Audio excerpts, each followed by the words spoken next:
የማይሰማ ጉድ የለም እናንተ። ይሄን አረብ እኮ ብለው ደግሞ ጭራሽ ፓስፖርቱ ቀደዱበት። የምር ኧረ ሲያሳዝን የእውነት ሄሉ ላይ በጣም ብዙዎቻችሁ እንግዲህ ትናንትና ስትወርዱባት ነበር። ለምን እንደዚህ ለምን አትረጁም፣ ለምን ጥያቄውን አትቀበዩም ብላምን ብላችሁ እሪ ጓገጭ ስትሉ ነበር። የባሰችው አይን አውጣ ደግሞ መጣች። እናንተ ምን ጉድ ነው?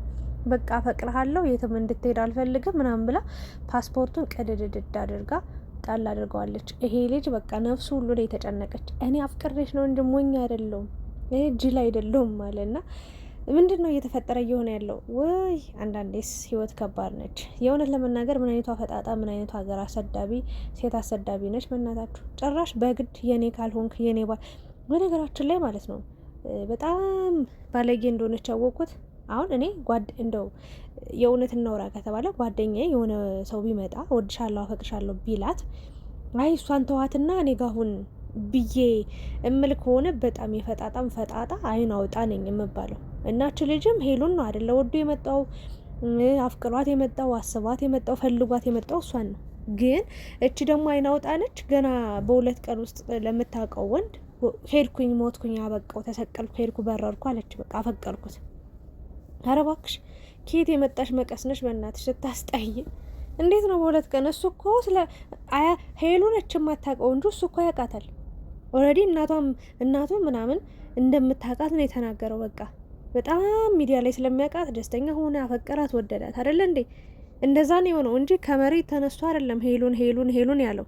እና እቺ ደግሞ በማያገባት ገብታ አጨለሉት። በቃ አጨለሉት እግዚአብሔርን። ኧረ ጉድ ተው ግን እንደው ሀገራችን አታሰድቡ በህግ አምላክ። ሄሉ ራሱ እንደ ዛሬ ተበሳጭታ አታውቅም የምር ለመናገር። መጨረሻ ላይ ደግሞ ዛጥ ሲላት ደግሞ እንዴ እኔ እኮ በቃ አልፈልግሽም፣ እኔ ሄሉን ብቻ ብዬ ነው የመጣሁት፣ እኔ ሄሉን ያፈቀርኳት፣ እኔ ሄሉን የወደድኳት፣ በሁለት ቀን ውስጥ እኔ አንቺን አላምንሽም፣ ምንም ፍቅር ሊይዝሽ አይችልም ብሎ ከጨራረሰ ሊሄድ እንደሆነ በቃ ተውኝ ብሎ የራሱን ኑሮ የራሱን ህይወት ሊሄድ ሲል ደግሞ ጭራሽ ፓስፖርቱን ቀደደችበት። ምን ይባላል አሁን ይሄን? እንዴ በግድ አብረሹ አስገድደሹ ልታሳድሪው ነው እንዴ? አረ እንደዚህ አይነት ባህል የለንም፣ እንደዚህ አይነት ሴትነት የለም ኢትዮጵያ ውስጥ። እንዴ ደግሞ ክርክሩ አይኗ ፍጥጥ ያለ ፈጣጣ ምን አይነቷን ነው የመጣችው? በእናታችሁና በሄሉ ለተናደዳችሁ ለተበሳጫችሁ ሰዎችም እንግዲህ ሄሉ ተመልካችንም እንዲሁም ደግሞ እሱንም ይቅርታ ብላለች።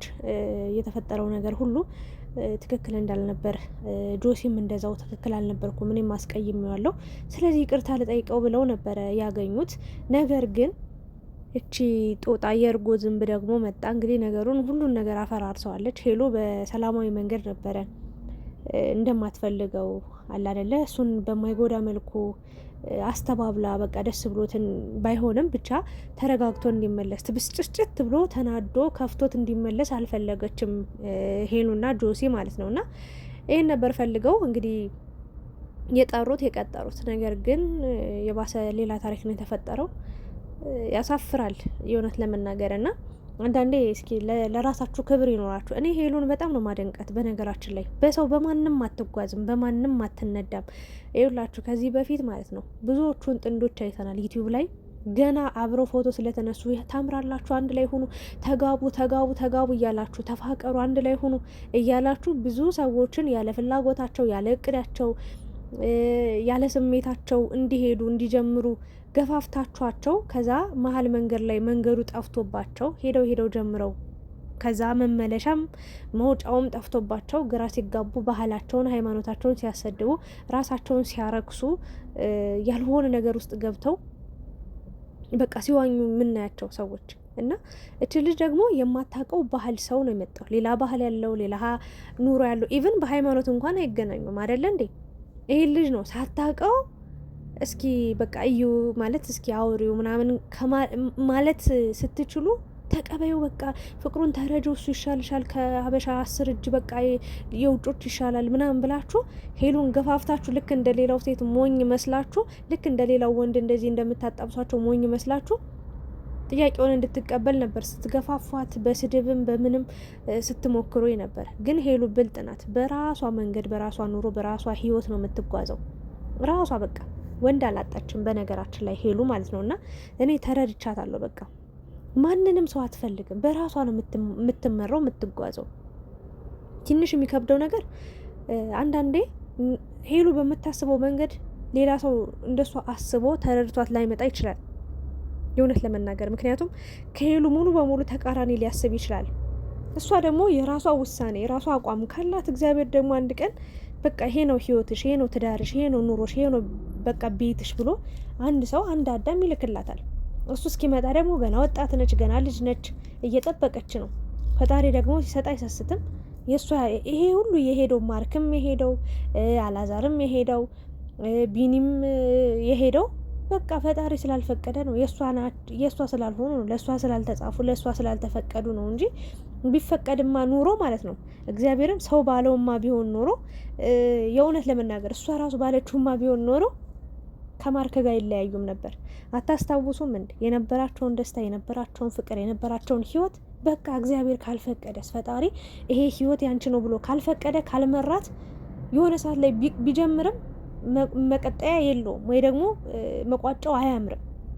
አለቀ እንጂ እሷ መጥፎ ሰው ሆና ወይ ደግሞ ውበት ስለሚያንሳት ስለምታስጠላ ወይ ደግሞ መጥፎ ባህሪ ስላላት ወይ የሆነ እንደዛ አይነት ነገር አይደለም። ከዛ አንጻር በጣም ብዙ ነገሮችን ስም አውጥታችሁ ትሰድቧታላችሁ። እሷ በራሷ ዓለም ነው የምትጓዘው። በጣም በነገራችን ላይ በመንፈሳዊ ህይወቷ ወይም ደግሞ በሃይማኖቷ በጣም ጠንካራ ቀልድ ማታቅ በቃ በጣም ጎበዝ ልጅ ነች። የእውነት ውስጧን ብታዩ ሄሉ ማለት ነው ካሜራ ላይም እንዲሁም ደግሞ ከካሜራ ጀርባም ህይወቷ አንድ ነው። አትዋሽም፣ አታስመስልም።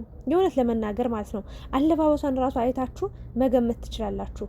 ምንም ዩቲዩብ ላይ ከመጣሽ ጊዜ ጀምሮ ወጣ ያለ የወረደ ሴትን የሚያስንቅ አጣ አይደለም። በነገራችን ላይ አቋምም ሳይኖራት ቀርቷ ያበደ አቋም ነው ያላት። አጫጭር መልበስ ትችል ነበር፣ ክፍት ነገር መልበስ ትችል ነበር። ግን ስነ ምግባሯ ያ አይደለም። የራሷ አላማ አላት፣ የምትኖርበት ምክንያት አላት። እና ዝም ብላችሁ ከመሬት ተነስታችሁ እናንተ ማታደርጉትን ነገር ሚዲያ ላይ ስላወቃችኋት፣ በነገራችን ላይ ህይወቷን ሙሉ የምታውቁ ወይ ደግሞ በጣም በቃ ስለ ግል ህይወቷ የምታውቁ እንዲሁም ደግሞ በቃ በቅርብ የምታውቋት ነው የምትመስሉት። አይደለም እንዴ እንደዛ አይሆንም። አንድን ሰው አውቋሉ አይባልም። በቃ ራሷ የራሷ አቋም አላትና ከመሬት ተነስታችሁ አትሳደቡ ለማለት ነው። ሄሉንም በመጥፎ አይን፣ በመጥፎ አስተያየት፣ በመጥፎ ምክር በቃ በመጥፎ ነገር እያያችሁ መጥፎ ነገር አትጻፉ። ለራሳችሁ የማታደርጉትን ነገር ሰው ላይ እንዲያደርግ ጫና አትፍጠሩ። አለቀ። ለማንኛውም ሄሉ ይቅርታ ጠይቀዋለች። በይቅርታው ደስ ቢለውም ግን ደግሞ የፍቅር ጥያቄውን ስላልተቀበለችው ወይ ደግሞ የፍቅር ጥያቄውን ውድቅ ስላደረገችበት በጣም ከፍቶት በጣም አዝኖ ነበር። ከዛም በላይ እንግዲህ ፓስፖርቱን ቀደዋለች። ይሄ ፓስፖርት ደግሞ የኢትዮጵያ ሳይሆን የራሱ የአገሩ ነበረ። የት ማውጣት በነገራችን ላይ ፓስፖርት መቅደድ ግን በህግ አይስጠይቅም ትላላችሁ? ዝም ብላ በቃ መጨረሻ ላይ ፓስፖርቱን ቀደው ከመጣች በኋላ ሁሉም በቃ ሲጮሁባት፣ ሲናደዱ፣ ሲበሳጩባት ምን ብትል ጥሩ ነው? እኔ ለሄሉ አስቤላት ነው። ለምን ይሄ ልጅ አብሯት እንዲሆን ፈልጌ ነው። እንግዲህ አስቡት፣ የሆነ ነገር ለራሷ ጥቅም ፈለገች። በቃ ነጭ መሆኑን ነው ያየችውን ከለሩን። ይህኔ እኮ በሀገሩ ድሀ ሊሆን ይችላል፣ ምንም የሌለው መናጤ ድሀ ሊሆን ይችላል። ግን ገና ነጭ ስለሆነ ብቻ ብላ በቃ ተቀላጥፋ ምናምን ከሀገር መውጣት ፈልጋ ነው ወይ ደግሞ የሆነ ጥቅም ፈልጋ ነበር። ወዲያውን ቅይር አደረገች ና ሄሉ እኔ እኮ ላንቺ ብዬ ነው፣ ከአንቺ ጋር እንዲሆን አስቤ ነው፣ ከአንቺ ጋር እንዲሆን ፈልጌ ነው ምናምን ብላ ሌላ ሀሳብ አመጣች ና በጣም ነው የተናደደው እግዚአብሔርን። እንደውም በቃ በሚንተባተባ አማርኛ የእውነት ለመናገር የሆነ ስሜቱን እንኳን አውጥቶ መግለጽ አልፈለገም እና አልቻለም ባጭሩ። እና የሰው ሀገር ሰው ስለሆነ ነው። አንዳንዴ የሰው ሀገር ስትሄዱ ባዕድ ነው የምትሆኑት። በጣም ይሰማችኋል፣ ይከፋችኋል። እንኳን እንደዚህ እየሆነና ጆሲም በጣም ነው ያዘነው። ሄሎም በጣም ነው የተበሳጨችባት። በነገራችን ላይ ፓስፖርቷን እንዴት ትቀጃለሽ? እንዲህም በጣም ተናዶ ነበር። ለማንኛውም ግን እንደዚህ አይነት ባህልም እንደዚህ አይነት ስርዓትም ወግም የለንም። አቁሙ ሴቶች፣ በቃ ስግብግብግብግብ አትበሉ። በቃ የሌላችሁን ነገር ይሄ በቃ ያስጠላል። እስኪ በራሳችሁ ሰርታችሁ በራሳችሁ ለመለወጥ ሞክሮ ከሰው አትለጣጠፉ እና